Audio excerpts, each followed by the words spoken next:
신명기 33장입니다.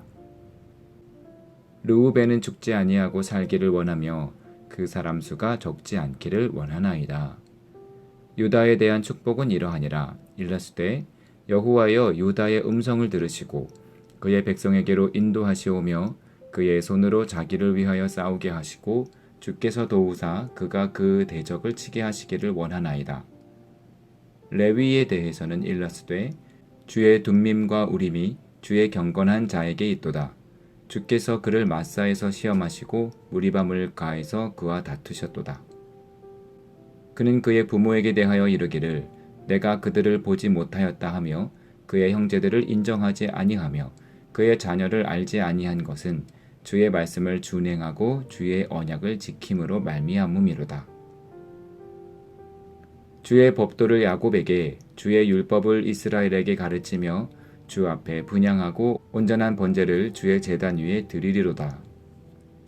여호와여 그의 재산을 풍족하게 하시고 그의 손의 일을 받으소서. 그를 대적하여 일어나는 자와 미워하는 자의 허리를 꺾으사 다시 일어나지 못하게 하옵소서. 베냐민에 대하여는 일러스되 여호와의 사랑을 입은 자는 그 곁에 안전히 살리로다. 여호와께서 그를 날이 마치도록 보호하시고 그를 자기 어깨 사이에 있게 하시리로다.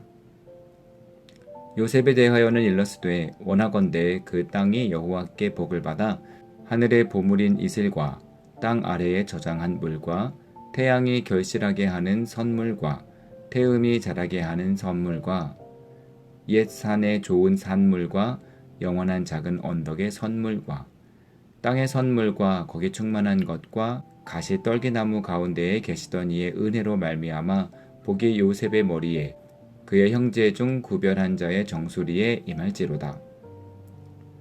그는 첫 수송아지 같이 위엄이 있으니 그 뿔이 들소의 뿔 같도다. 이것으로 민족들을 받아 땅 끝까지 이르리니 곧 에브라임의 자손은 만만이요 므낫세 자손은 천천이리로다. 스불론에 대하여는 일러스되 스불론이여 너는 밖으로 나감을 기뻐하라. 이사가리여 너는 장막에 있음을 즐거워하라. 그의 백성들을 불러 산에 이르게 하고 거기에서 의로운 제사를 드릴 것이며 바다의 풍부한 것과 모래에 감추어진 보배를 흡수하리로다. 갓에 대하여는 일러스되 갓을 광대하게 하시는 이에게 찬송을 부를지어다. 갓이 암사자같이 엎드리고 팔과 정수리를 찢는도다. 그가 자기를 위하여 먼저 기업을 택하였으니 곧 입법자의 분깃으로 준비된 것이로다. 그가 백성의 수령들과 함께 와서 여호와의 공의와 이스라엘과 세우신 법도를 행하도다. 단에 대하여는 일러스되 단은 바산에서 뛰어나오는 사자의 새끼로다. 납달리에 대하여는 일러스되 은혜가 풍성하고 여호와의 복이 가득한 납달리여 너는 서쪽과 남쪽을 차지할지로다. 아셀에 대하여는 일러스되 아셀은 아들들 중에 더 복을 받으며 그의 형제에게 기쁨이 되며 그의 발이 기름에 잠길지로다. 내 문빗장은 철과 놋이 될 것이니 내가 가는 날을 따라서 능력이 있으리로다. 여수른이여 하나님 같은 이가 없도다. 그가 너를 도우시려고 하늘을 타고 궁창에서 위엄을 나타내시는도다. 영원하신 하나님이 내 처소가 되시니 그의 영원하신 팔이 내 아래에 있도다. 그가 내 앞에서 대적을 쫓으시며 멸하라 하시도다. 이스라엘이 안전히 거하며 야곱의 샘은 곡식과 새 포도주의 땅에 홀로 있나니 곧 그의 하늘이 이슬을 내리는 곳에로다. 이스라엘이여 너는 행복한 사람이로다. 여호와의 구원을 너같이 얻은 백성이 누구냐? 그는 너를 돕는 방패시요 내 영광의 칼이시로다. 내 대적이 내게 복종하리니 내가 그들의 높은 곳을 밟으리로다. 아멘. 33장은 모세가 이스라엘 백성들에게 빌어준 축복입니다. 모세의 축복을 읽다 보면 야곱이 아들들을 축복했던 장면이 겹쳐 보입니다. 모세는 마치 아버지가 아들을 축복하듯이 지파별로 이름을 거론하며 축복하고 있습니다. 모세는 아버지가 아니라 지도자입니다. 지도자가 죽음을 앞두고 해야 할 일은 자기 자녀를 축복하고 자신을 돌보는 일이지 백성을 축복하는 일이 아닙니다. 모세가 얼마나 이스라엘 백성들을 사랑하고 있는지가 보입니다. 하지만 백성들을 향한 모세의 사랑과는 별개로 모세의 축복은 사실 온전하지가 못합니다. 야곱의 아들들의 나이 순서로 축복한 것도 아니고 그렇다고 공헌을 많이 한 순서도 아닙니다. 축복의 길이도 들쭉날쭉입니다. 이사갈 족속은 스불론의 축복 안에 끼어서 아주 짧게 거론되고 시므온 지파는 아예 이름이 빠졌습니다. 의도적인지 어떤지는 알 수 없습니다. 하지만 그렇다고 그게 문제가 되겠습니까? 하나님은 모세의 축복의 완성도보다 이스라엘을 향한 모세의 사랑을 더 기쁘게 들으셨을 테니 말입니다.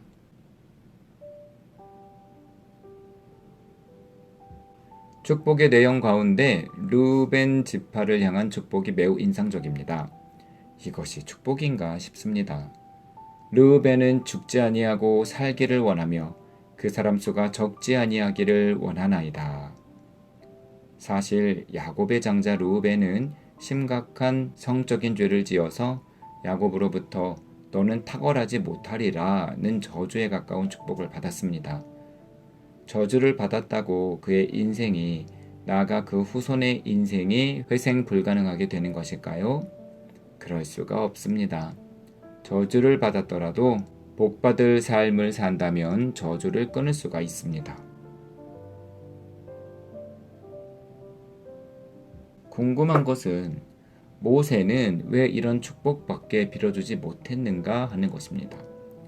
아마도 르우벤 지파가 자신의 조상인 르우벤의 전철을 밟아 선하지 못한 인생을 살았던 것 같습니다. 이대로 가다가는 야곱의 저주 때문이 아니라 하나님께서 주신 율법과 약속 때문에라도 큰 재앙을 맞이할 것 같아 보였던 것은 아닐까요? 결과가 뻔히 보이는 그들의 앞날에 조금이라도 희망을 더하고 싶어 죽지 아니하고 살기를, 그렇게 목숨을 건지는 사람 수가 적지 않아 지파가 생존하기를 빌어주었던 것입니다. 이전에도 모세는 백성들의 목숨을 살리기 위해 하나님과 백성 사이에 서서 중보했던 사람입니다.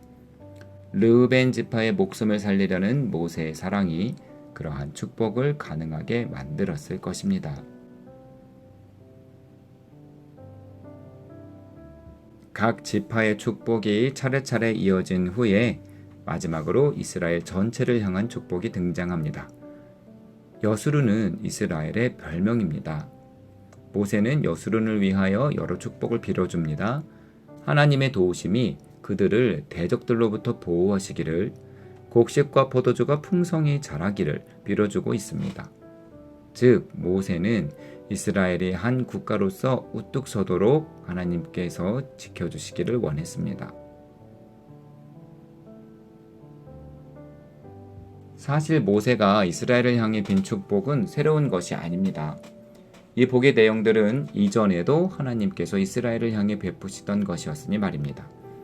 하나님은 하늘 위에서 엎드려 내려다보시며 늘 지키셨고, 직접 내려와 한 팔로는 끌어안아 보호하시고 다른 팔로는 대적을 쫓으셨습니다. 또 만나와 메추라기 같은 일용할 양식을 내리셔서 굶주리지 않도록 하셨습니다. 그러니까 모세가 이스라엘을 위해 빌어준 축복은 지금까지 은혜 베푸신 것처럼 앞으로도 베푸시기를 빌었던 것입니다. 역시 모세는 탁월합니다.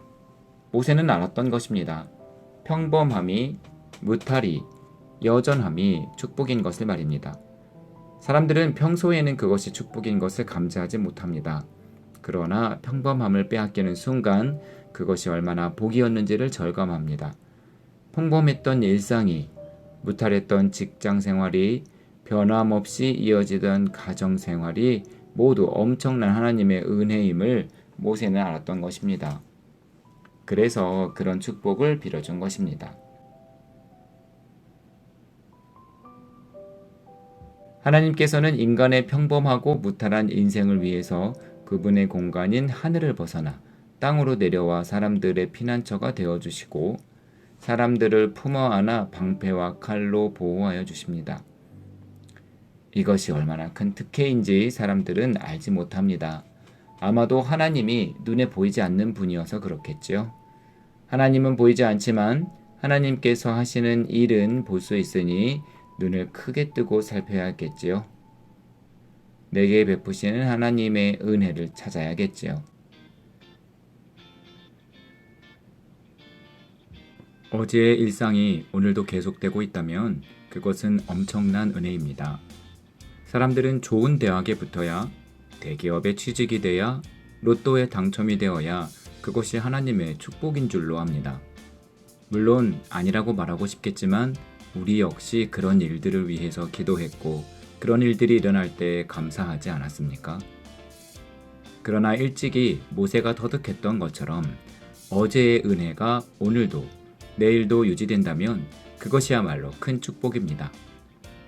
내가 값없이 누리는 은혜를 찾아 하나님께 감사드리는 여러분들이 되시기를 주님의 이름으로 축원드립니다.